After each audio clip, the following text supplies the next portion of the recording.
ডিব্ৰুগড়ৰ জকাইত সদৌ সোণোৱাল কছাৰী সমাজৰ দ্বিতীয় বাৰ্ষিক প্ৰতিষ্ঠা দিৱস পালন। ডিব্ৰুগড়ৰ জকাইত সোণোৱাল কছাৰী জনগোষ্ঠীৰ শিক্ষা, স্বাস্থ্য আৰু অৰ্থনীতি সকলো দিশত বিকাশৰ অংগীকাৰেৰে জকাই আঞ্চলিক ৰঙালী বিহুৰ ৰংগ মঞ্চত সদৌ সোণোৱাল কছাৰী সমাজৰ দ্বিতীয় বাৰ্ষিক প্ৰতিষ্ঠা দিৱস পালন কৰে। এই দিৱসৰ লগত সংগতি ৰাখি পুৱা পতাকা উত্তোলন, স্মৃতি তৰ্পণ, পাছতে দিনৰ ভাগত এখনি মুকলি সভাও সম্বৰ্ধনা অনুষ্ঠান অনুষ্ঠিত হয়।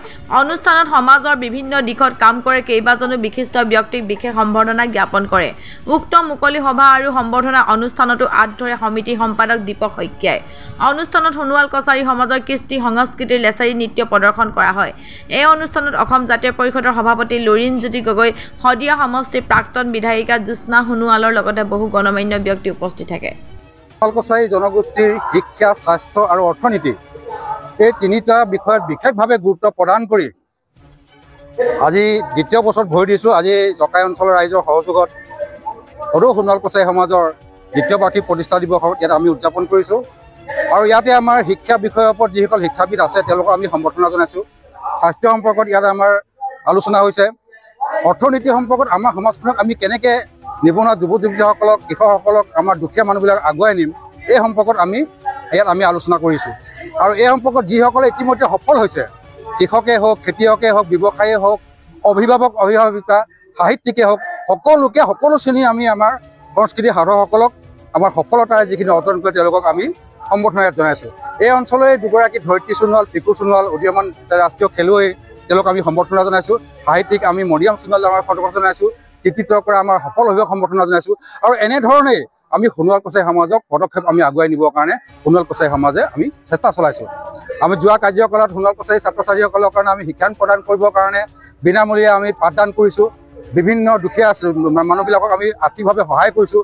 আৰু উদীয়মান যিবিলাক মহিলা মানে তেওঁলোকে আৰ্থসামাজিকভাৱে তেওঁলোকে নিজকে আত্মপ্ৰতিষ্ঠা লাভ কৰিব বিচাৰে, তেওঁলোকক আমি সহায় কৰিছোঁ। গতিকে এনেধৰণে বিভিন্ন ক্ষেত্ৰখনত শিক্ষা, স্বাস্থ্য, অৰ্থনীতিৰ ক্ষেত্ৰখনত আমি সদৌ সোণোৱাল কছাৰী সমাজে আমি কাম কৰি গৈছোঁ। গতিকে আজিও এই প্ৰতিষ্ঠা দিৱসত আমাৰ বিশেষকৈ আমাক আশীৰ্বাদ দিবৰ কাৰণে লুৰিণজ্যোতি গগৈ ডাঙৰীয়া আছে, অসম জাতীয় পৰিষদৰ আমাৰ সভাপতি, আমাৰ প্ৰাক্তন বিধায়িকা, এগৰাকী সমগাৰ্গী নেত্ৰী জ্যোৎস্না সোণোৱাল বাইদেউ আহিছে, সোণোৱাল কছাৰী জাতীয় সংগঠন আহিছে, ইয়াতে সোণোৱাল কছাৰী সকলো লোক আহি ইয়াত উপস্থিত হৈছে। সকলোৱে আশীৰ্বাদত আমি ভৱিষ্যতে সোণোৱাল কছাৰী জাতিক আগুৱাই দিবৰ কাৰণে এনেকুৱা ধৰণৰ পদক্ষেপ লৈছোঁ। অসম সোণোৱাল কছাৰী সমাজৰ আজি দ্বিতীয় প্ৰতিষ্ঠা দিৱস।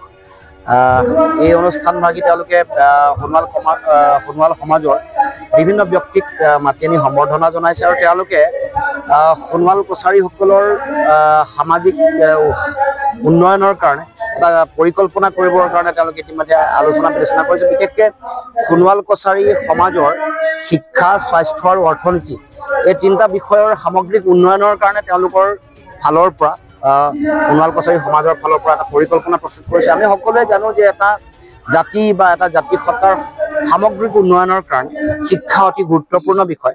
তাৰ লগে লগে স্বাস্থ্য আৰু অৰ্থনীতি এইবোৰ বিষয় অতি গুৰুত্বপূৰ্ণ। কিন্তু আমি দেখিবলৈ পাইছোঁ যে এতিয়াও আজি একবিংশ শতিকাৰ দ্বিতীয় দশকৰ আমি মাজভাগত থিয় হোৱাৰ পাছতো আজিও শিক্ষাহীনতা বা অৰ্ধ শিক্ষা বা ভাল শিক্ষা নোপোৱাৰ কাৰণে আমাৰ যিটো জাতীয় সভ্যতা এইটো শক্তিশালী ৰূপত আমি গঢ়ি তুলিব পৰা নাই। সেইকাৰণে সোণোৱাল কছাৰী সমাজৰ এইটো এটা অতি প্ৰশংসনীয় পদক্ষেপ। আমি আশা ৰাখিছোঁ যে তেওঁলোকৰ এই পদক্ষেপে পৰৱৰ্তী দিনসমূহত আৰু এটা গতিশীল ৰূপ লাভ কৰিব। অসমৰ প্ৰতিটো খিলঞ্জীয়া, থলগিৰি, ভূমিপুত্ৰ জনগোষ্ঠীৰ সামগ্ৰিক উন্নয়নৰ কাৰণে আমি বহু দিনৰ পৰা সংগ্ৰাম কৰি আহিছোঁ।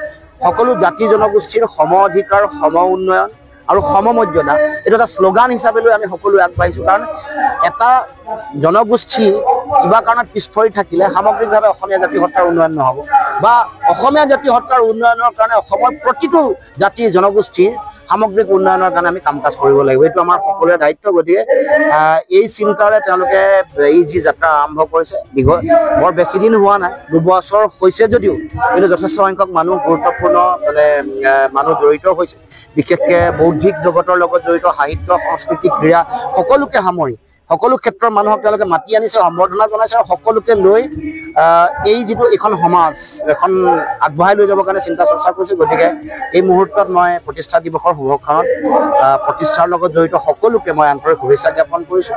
আশা ৰাখিছোঁ পৰৱৰ্তী দিনসমূহত তেওঁলোকৰ যি পৰিকল্পনাই নতুন ৰূপ পাব আৰু তেওঁলোকৰ চিন্তাৰ লগত আমি সদায় একেলগে থাকিম বা সহযোগিতা আগবঢ়াম, এই কথা আমি দৃঢ়তাৰে আমি তেওঁলোকৰ আগত জ্ঞাত কৰিছোঁ।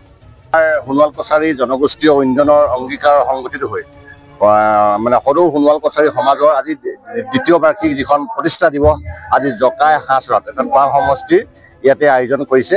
ইয়াতে তেখেতসকলে বিভিন্ন আমাৰ সোণোৱাল সমাজৰ বিশিষ্ট বিষয়বিলাকত যিসকলে অগ্ৰাধিকাৰ মানে নিজকে জীৱনক আগুৱাই নিবৰ কাৰণে চেষ্টা কৰিছে তেনে লোকসকলক ইয়াতে তেখেতে সম্বৰ্ধনা পত্ৰ প্ৰেৰণ কৰিছে আৰু ইয়াতে বিশিষ্ট ব্যক্তিসকল আহিছে। আৰু সোণোৱাল সমাজখনো আচলতে কিয় প্ৰয়োজন, সোণোৱাল সমাজ আমাক কিয় লাগে, এই কথাখিনিৰ ওপৰত প্ৰাসংগিক কথাখিনিৰ ওপৰত আজি প্ৰতিষ্ঠা দিৱসত আলোচনা কৰা হৈছে। যিহেতু অসম চৰকাৰৰ যোগেদি অসম সোণোৱাল কছাৰী সাহিত্য পৰিষদ এটা বিষয় আছেই আমাৰ চৰকাৰীভাৱে।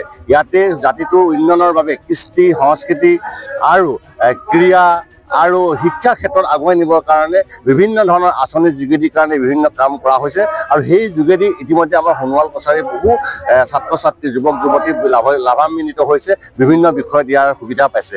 আগন্তুক দিনত এই যিটো যাত্ৰা অবিৰত যিটো যাত্ৰা, এই যাত্ৰা আৰু অধিক তীব্ৰতৰ গতিত নিবৰ কাৰণে আমি কিন্তু কাম কৰিব লাগিব। আমি সোণোৱাল কছাৰী ছাত্ৰ পৰিষদে কি কৰিছে সেই কথাখিনিক সুবিধাখিনিক আমি জনাব লাগিব। আমি যিখিনি তেওঁলোকে কৰা নাই সেইখিনি আমি এই সোণোৱাল সমাজৰ পৰা পৰামৰ্শ দিব লাগিব।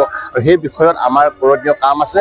যিহেতু সোণোৱাল সমাজখনত এতিয়া ছাত্ৰ সন্থা সংগঠন আছে, ইয়াতে নাৰী সন্থা সংগঠন আছে, ইয়াতে আমাৰ জাতীয় পৰিষদ আছে, যুৱ পৰিষদ আছে, কল্যাণ সংঘ আছে আৰু আমাৰ বিভিন্ন ধৰণৰ কালচাৰেল আমাৰ যিটো ছ'চাইটি আছে, সকলোৱে সমাজখনৰ কাৰণে কাম কৰি আছে।